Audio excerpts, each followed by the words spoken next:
استخارہ خیر طلب کرنا، خیر حاصل کرنا، اور اس کی ایک دعا جو ہے وہ ایسی ہے کہ جو حضور نے صحابہ کہتے ہیں ہمیں ایسے سکھائی جیسے قرآن، یعنی اتنے اہتمام کے ساتھ وہ دعا سکھائی۔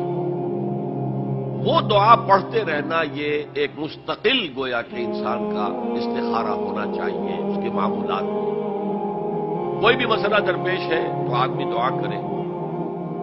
اللہم انی استخیرک بعلمک واستقدرک بقدرتک، اے اللہ میں تیرے علم سے خیر مانگتا ہوں اور تیری جو قدرت ہے اسی سے قدرت چاہتا ہوں کہ مجھے بھی کچھ طاقت حاصل ہو جائے۔ اللہم انی استخیرک بعلمک واستقدرک بقدرتک واسألک من فضلک العظیم، اور مانگتا ہوں تجھ سے تیرا بہت بڑا فضل۔ اللہم ان کنت تعلم ان ھذا الامر خیر لی فی دینی ومعاشی وعاقبۃ امری، اے اللہ تیرے علم میں اگر یہ کام جو میں کرنے چلا ہوں یا یہ رشتہ جو ہم کو تجویز کر رہے ہیں، اگر تیرے علم میں یہ ہے کہ یہ ہمارے لیے دین اور دنیا اور آخرت کے اعتبار سے بہتر ہے،